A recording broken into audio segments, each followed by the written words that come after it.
beautifuls, this is Aromie here, and welcome back to Mystic Destinies Serendipity of Aeons. So, I actually recorded earlier a snippet, but then I realized when I was doing my introduction, the Hello Beautifuls, I realized my microphone was muted. So thank God I noticed that before I recorded like a whole freaking episode with no microphone. That would suck. But anyway, with my travel plans all set up, I finally head into the shower to get ready. For whatever reason, I feel more excited than usual about going to meet up, so I end up getting ready in record time. I jump into my shoes and rush out of my apartment. It seems like I've only played the second guy, but it seems like her outfits change depending on the guy. When I get to the train station, I pull out my phone. I quickly double check where I need to go and what I need to do. In his email, Tatsuya stated that there was a special train that will take people to Chawla a couple of times a day. He predicted that I would have no idea how to find this train even, so he sent me the full alibi, excruciatingly detailed information, just for getting a ticket, not a train. I walk up to the very last clerk on the right. An older woman with bright electric blue hair sits behind the counter. She looks up at me through the top of her glittery purple frames. I try to lean closer to the counter without appearing suspicious. "One ticket to Chawla, please," I say in a low voice. The clerk presses something under the table and a small panel opens up in front of me, revealing a marble-like square plate underneath. I stare at it blankly. What am I supposed to do with this again? The clerk chuckles. "First time then. Please place your hand on the marble for a few moments." I do as I'm told and place my hand over the cold marble plate. I gasp quietly when the cold stone starts to feel hot all of a sudden, and a strange tingle spreads all throughout my body. The once white marble changes to a green one right before my eyes. The clerk smiles at me without comment and hands me a single ticket. "Please enjoy your day, miss." I glance down at my hand at the marble that turns back to its original color without my touch. I feel like this would have been a somewhat strange experience to the previous me, the one who didn't know anything about magic. But I realize that now this has become somewhat routine, probably even more normal than some other things I've seen. With a little nod, I'm on my way to wait for the train. The platform I need is easy enough to get to. There's already quite a few people waiting around for this particular train. Well, still less than the usual. Most people here are either glued to their smartphone screen or looking off into the distance from where the train would be coming from. At this moment, while everyone is preoccupied, I casually examine some of them. At first glance, everyone seems ordinary. I doubt anyone could guess that any of them might not be human. They must all be supernaturals of some sort, right? I don't see anything too weird about them. Whoa, is he a vampire? With a cross? Then something catches my eye for just a moment. Wait, did I just see fangs on that man in the suit? No way, vampires aren't real, right? While I'm busy with my thoughts, the train finally arrives, right on time. People start boarding the train in a neat line. I stand behind a pink-haired girl and get on the train right after her. I find an empty seat and settle in. The train starts to move within moments. Seeing that no one pays me any mind, I try to look around casually without drawing attention to myself. In the quickly moving scenery, I see nothing out of the ordinary. I rode the subway, is it subway? In New York, right? Once? Well, technically more than once. My first train ride, subway ride, whatever. On one day was the only day I ever rode on it because Tyler and I didn't want to drive our car. And we were with friends, and I didn't know where to look at when I was sitting down. Like, I didn't know whether to look at the person in front of me, or look at my friends, or look at my phone. I didn't know what to do, and it was really quiet, so I didn't feel like talking. Like, I thought it would be rude, but it was an experience. It was cool. I wouldn't mind doing it again. And it seems like time passes by pretty quick when you're in a subway. But the only scary part about New York is Tyler and I aren't from New York, and we're there to like go to a concert, which we never actually went to. And then, but it was an experience, and I liked it. But it's also kind of scary because Tyler and I aren't familiar with New York, so we could have gotten lost. But thank God our friends told us detailedly which stop to get off, or else we would have been lost in New York at night, and it was already late as hell. Did I get on the right train?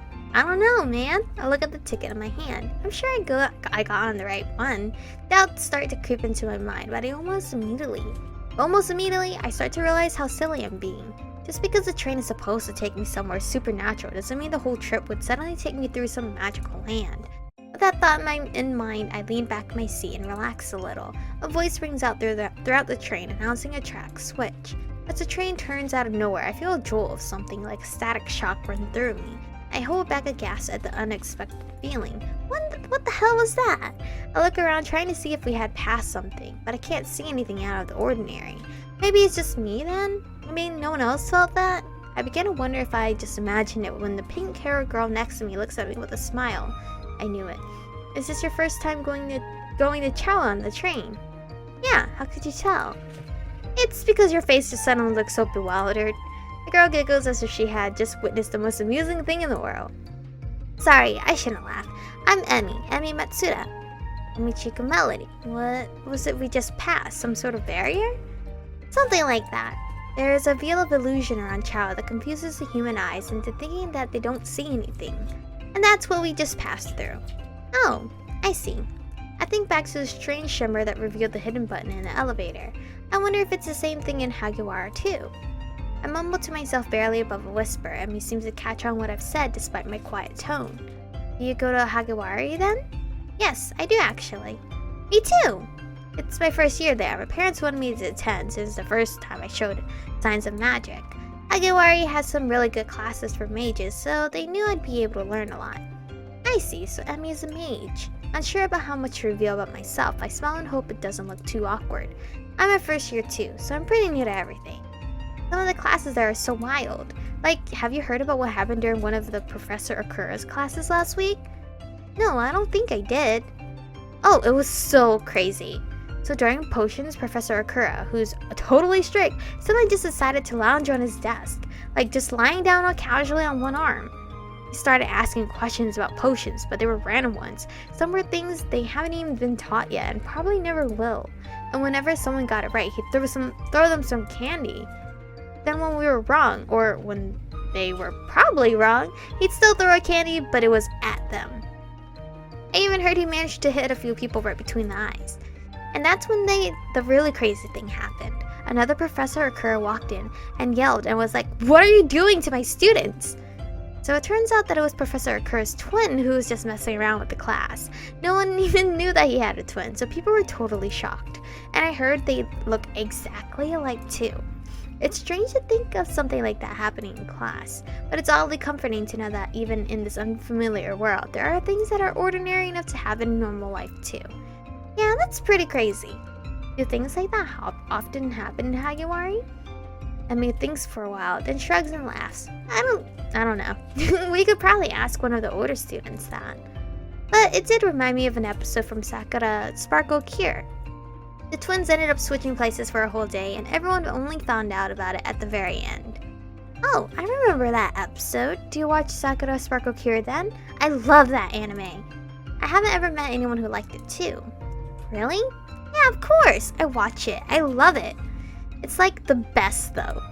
Just the strong friendship that the girls have is so amazing. It's worth watching just for that. I nod along. Yes, and all the magic they can do is so amazing. Yeah, I know, right?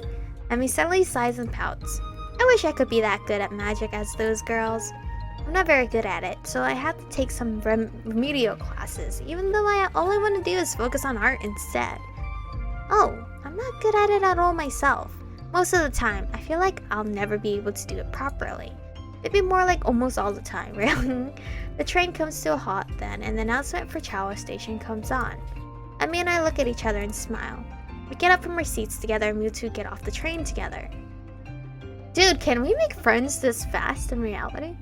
I walk out of the station with Emi into the bright sunshine. I'm impressed by the modern buildings surrounding us. Whatever I was expecting, I had to admit it was something a bit more fantastical, like Hagiwara's basement, or like Hogwarts or something like that. We're still chatting about anime when Emi squints at something in the distance. Hey, did you have someone waiting for you? No? Why? Because there's this guy, like, glaring at us. Oh, it's Tatsuya. I look over to where she's staring, and sure enough, through the crowds of people, I see Tatsuya. He's staring at us with his arms crossed, completely unheeding of the people swarming around him. Somehow he looks different than usual, in clothing that's a little more relaxed. He must have come to pick me up. Yukimura? So you know him. Tatsuya walks up to us and we stop. He glances at Emi and then me. Come on. He turns around and starts to walk away. We move to catch up with him, and Emmy speaks to me in a low voice. Is that your boyfriend? I wish. No way! Yep.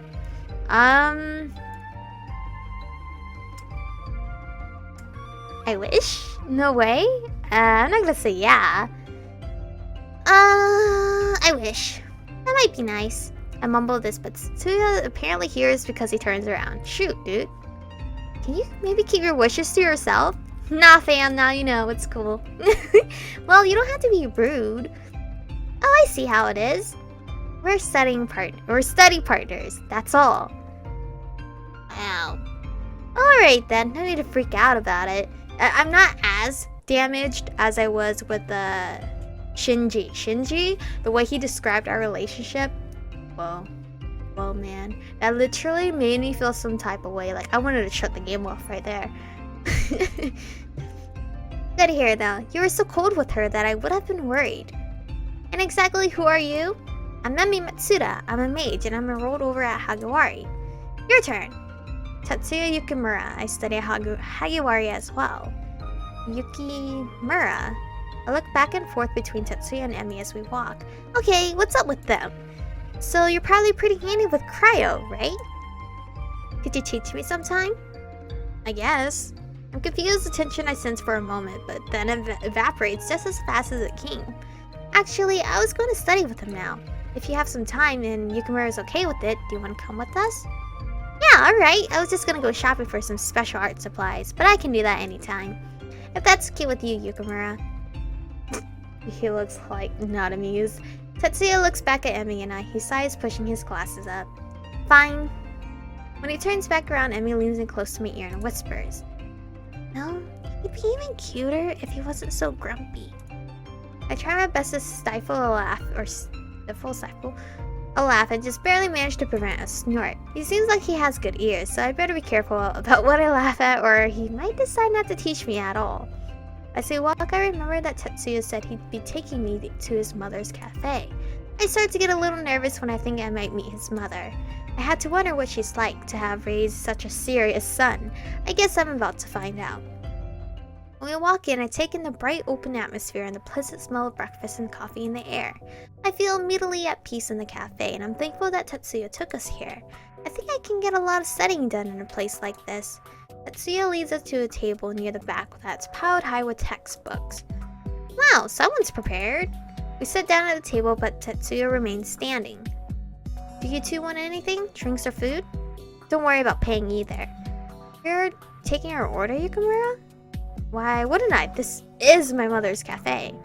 I look away feeling a bit sheepish. I thought Tatsuya was kind of a jerk, but he takes small kindnesses as they're just a matter of fact, like coming to pick us up or getting us food. And he probably thinks that's just something you have to do. He doesn't realize that it's something you don't have to do, but you're really sweet about it. Tatsuya's annoyed voice snaps me out of whatever positive thoughts I was having about him, though. So, do you want something or not? You guys have omelets? I could go for one of those. Any kind is fine. Ooh, and maybe some hot tea. Tatsuya looks at me. And you? I shake my head. I ate before I left this morning, but I will take some vanilla iced coffee. Okay. Something about that bothers me before he leaves. I stop him. Wait, what was that for? What? Oh, nothing much. I just thought that you have pretty good taste. I enjoy iced coffee too. The flavor is wrong though. Mocha is far superior. Okay, both are good, alright guys? Both of them are good. Well, not in my opinion. Mocha is disgusting. I don't even know how you can drink it. Vanilla is way too sweet. It makes me gag. Are you guys seriously arguing about iced coffee? They're both good, bro. Tatsuya, really? Are you arguing with customers now? I turn to look at the owner of the soft but irritated voice that spoke and see a beautiful blue-haired woman. No, mother. Well, kind of, but not quite. Explain now. She's not a customer. She's a friend. Oh, now we're a friend? I thought I was just a study partner. And we were just having a discussion about coffee flavors. Coffee flavors? Seriously, Tatsuya? That's your son? Yes, I'm sorry if we disturbed anyone. His mother's expression changes in an instant as she starts to giggle. Okay then. So, are you going to introduce me to your friends? This is Michiko Melody. She's the partner I was telling you about. And I'm her new friend, Emi Matsuda. Nice to meet you, ma'am. Ma'am? Do I look that old? No, not at all. You look super young, in fact. My name is Shizaki Yukimura. You can just call me Miss Yukimura. Though before Tatsuya even said it,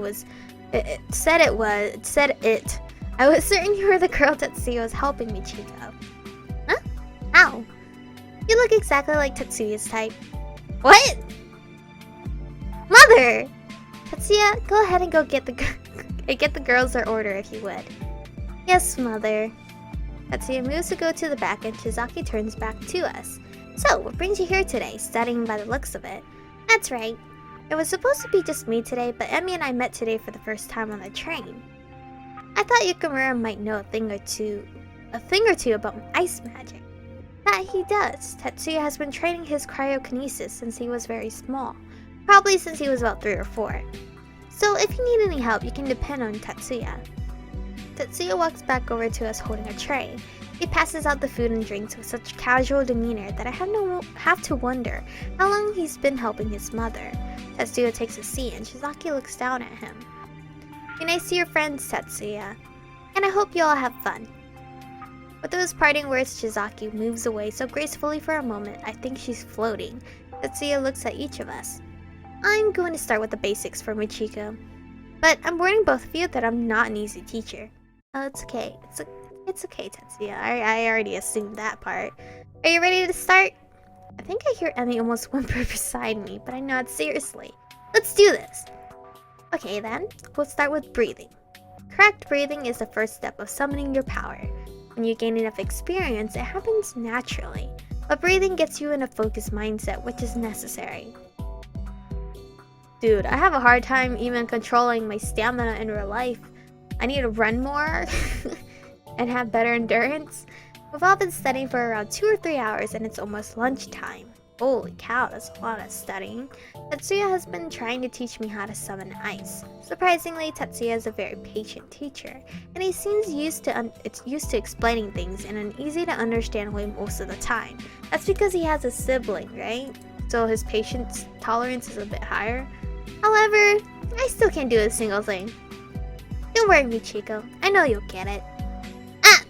The cup Emi was holding in her hand suddenly freezes over and she drops it in surprise. We watch as the cup bounces off the table and shatters on the floor below. Oh, damn it! I don't know what happened there. I'm so sorry. I'll get something to clean it up. Emi rises out of her seat, but Tatsuya is faster. Don't worry about it too much. At least you were able to get something out of our studies. He walks off before Emi can say more, and I look down.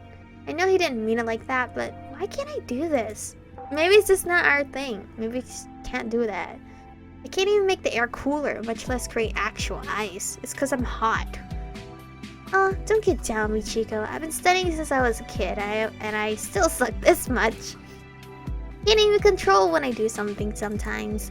You're doing great for someone who's only been studying for a week. Thanks, Emi. Emi smiles back at me, but then I see her eyes focus on something in the distance behind us. She smiles even bigger and waves. I turn around to see who she's waving at, and I'm surprised to see that Sho and Shinji have just walked in. Oh, I kinda miss Shinji in a way. The two men walk over to our table. I don't like seeing our past route guys, cause I feel some type of way. Hi, Emi. Hey, Michiko. Emi? Wow, didn't know you two knew each other. Well, we didn't, not until today. We just met on the train. So, you know Michiko too? We both do actually. She's in some of our classes and business club. So, how do you know Emi? Her brother Sho and I all hang out sometimes. Though Emi usually just draws, so I'm not sure if that can count as hanging out. Tatsuya comes back then and gives Sho and Shinji a brief nod. Hey, so it looks like one of our workers called off today. And my shift was about to begin anyway, so I think our study session has to be over. That sucks about the whole girl calling off. But I have to get going anyway. Gotta go get some supplies. I'll be seeing ya. Thanks for the lesson on food, Yukamura. And Chico, be sure to call me, okay? I was gonna say, did we exchange contacts? It was nice meeting both of you.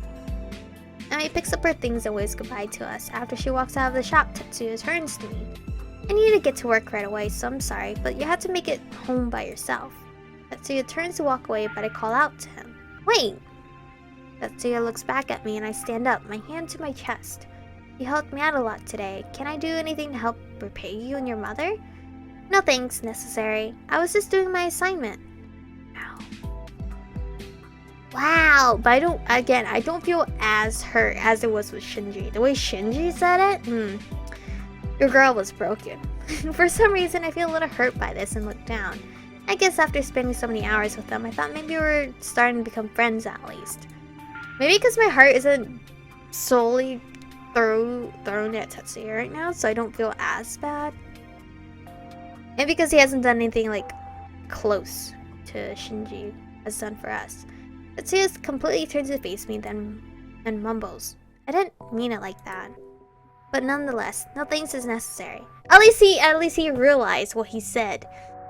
Okay, I can applaud him for that. Besides, do you even have any relevant work experience? It's when he says this that I realize I'm a burden to him more than anything.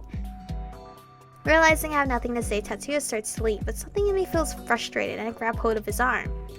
While I don't have any experience, I'm not useless. And besides, it's not like you're in any position to turn down help. Fine, but I'm not going to repeat myself, so you better be on top of your game. Don't worry about me. I will be. Tatsuya points to a table. Start by seating these two to that table. I nod and put on a bright smile. Right this way, guys. Chapter 4. Hailstorm. He has more chapters, but the chapters are like, they're not too long, so it's a good pace. Over the course of the day, Tatsuya shows me how to work the register. I also learn how to take orders. Tatsuya himself has largely been in the back, helping his mother and the staff making the orders. I'm on the register, finishing a customer's transaction when I run into my first actual problem since the beginning. I slide the customer's card for him in the register, but the system gives me back an error. I look up at the customer and give him a nervous smile. Sorry, I'm not sure why he's not taking it. Let me try again. I try again as the man stares at me, tapping his fingers on the counter. I swipe the card again. Not again, error. Bro, you don't got money. You don't have money, do you? I stare at the card as if it betrayed me and think about what to tell the man. I feel a presence and almost turn around, but an arm reaches across me. I watch a hand type on the keyboard in front of me and look up to see Tatsuya's face, very close to mine. I'm surprised to see that he isn't scowling as I thought, but rather... Sorry about that, sir. She's new here. But the smile is gone in a flash when his eyes move to me. He speaks in a low voice as he rapidly hits the keys. There's a proper protocol to processing these cards. You should have called for me. Just watch what I'm doing. It's not that difficult. You're busy. Honestly, if I was in her state, I would have called for someone within the first error. I turn my eyes on what Tatsuya is doing, but my mind begins to wander. A smile. Is that the first time I've seen him smile? Or is it just the first time I'm noticing? I think that smile was a fake smile. I won't count it. It's a smile you have to put on for a customer, but you're really about them. Sure, it was probably just a fake one for the customer, but he looks so different. I wouldn't mind seeing the real thing. Honestly, yeah. Oh, what? What am I thinking about? I shake my head and try to focus again, but the proximity of our bodies makes me a little nervous. I find myself thinking back to the time he carried me once again, how surprised I was when I found he was that strong. Are you even listening? Huh? I look around and notice the customer is already gone, the transaction apparently finished. In fact, the whole cafe is nearly empty. Oh, sorry, just kind of spaced out. I can't believe it's so empty in here. It always gets like this before dinner time. People are getting ready to go out and some are going home for dinner. But it'll get busier later, when the Saturday night customers come in to relax. We hear the door swing closed behind us and both turn to see Chizaki walk out with a large tray of drinks. Thanks for all your help today, Michiko. Ryoko's coming in for the night shift soon, so you're free to go. I nod but continue to eye the drinks in our hands. Tatsuya, since your shift is almost over too, can you take these to Carnivalas? Take Michiko too. It'd be nice if you showed her around. Yes, mother. Tatsuya takes the drinks from Jizaki and gives us a bow. Have a good evening. Thank you for all your help today. You too. With a wave, Jizaki sees us off and we leave the cafe. Oh, that place. We walk along the twilt streets side by side, not saying anything. Somehow I'm comfortable with the silence as I take in all the sights of the Chawla district. There are so many shops I haven't heard of. It feels like a new world in itself. I wanted to ask Tatsuya what kind of things some of the shops sell, or if some of the restaurants have strange foods, but I already don't want to be the one to break the quiet. Suddenly I notice a familiar sign, Shinamura Electronics. What? How is it that we can even have an advertising here? You've been pretty quiet. Oh, it's right here. But judging from what I've seen so far, I'm guessing you're wondering about where we're going.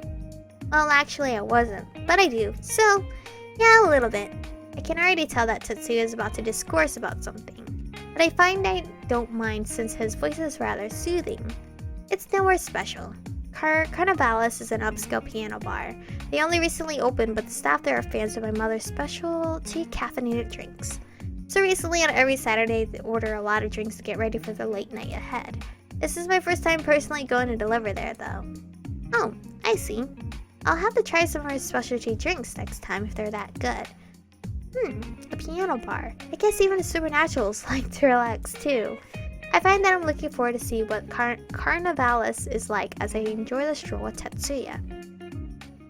It's cute, but it's very classy and sophisticated. When we step inside the empty bar, I'm immediately greeted by cool air and a pleasant, sweet scent I can't identify.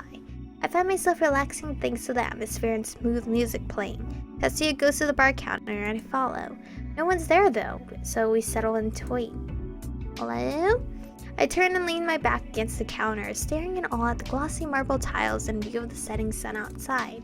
I've been to some fancy places before, but this place just exudes elegance. Contrary to my relaxed posture, Tatsuya is leaning over the counter on his elbows, tapping his fingers rapidly on the surface. He perks his head up as he notices something next to us. Is that... Tatsuya stands up straight and walks toward the other end of the bar. At first, I think he's going to look out the window, but then he slowly walks up to the bar's piano. He walks around and stares at it for a few moments, seeming to take in every detail from every angle. He lightly runs his hand across the glossy top, as if it were something fragile or maybe magical. Maybe it really is magical. Tatsuya walks around to the other side of the piano. His blue eyes fall to the keys. His keys is somehow desperate, or maybe longing, but he doesn't touch them. I have no idea why he's acting so weird, but if he wants to play it so bad, he should just do it. You want to play it? Tatsuya's eyes dart to me as if just remembering that I even exist. What? The piano? You seem like you want to play it. So his eyes drop to the keys again, but he looks mad, and almost like he's in pain. Something suddenly stirs within me seeing that expression, and I walk over to the piano myself. Tatsuya watches as I carefully sit down on the bench. I place my fingers on the key as if I were going to play, but I don't press down. You know, I've always wanted to learn to play the piano. He looks like a sad puppy. Back when I lived in the UK, we had one, but I was never allowed to touch it. My mother never... I stopped realizing what I've said. A sick feeling spreads through me and I pull my hands back from the keys, curling them into fists. I press one to my chest, willing my sudden feelings to get under control. Tatsuya notices. He doesn't say so. He only sits down on the bench close to me. Ooh, another picture! He reaches out, wrapping his cold fingers on my... Hello? on my hands and places them on the keys again. He murmurs under his breath. Like this. Oh my god, now he's gonna steal my heart. Oh no! I love it when guys know how to play pianos. As I put my fingers in the correct playing positions, I look at Tatsuya's hands. They're larger than mine, but they have long, strong fingers. His fingers are so elegant, it's like he was meant to play the piano. Why don't you play? I speak barely above a whisper, but Tatsuya looks at me as if I had just shouted. He looks down again and hesitantly places his hands on the keys next to mine. After a few moments, he quietly, haltingly begins to play a nostalgic melody. As he plays, I move my hand to my lap and shyly look up at his face. He seems focused but somehow relaxed. Serene. Start to lose myself in his music, feeling at peace too. Even as he makes a few mistakes, his playing becomes increasingly confident. I almost want to close my eyes, but I find I can't stop watching him. Suddenly Tatsuya stops. I start to ask what's wrong, but when I see he's looking at something across the piano, or rather someone. I turn to see what Tatsuya is looking at, and I see a young woman standing in front of the piano. Uh-oh! Who is she? We'll find out in the next episode, guys. Sorry. Anyway, I hope you guys have enjoyed today's episode. Stay beautiful, and I'll see you guys in the next one.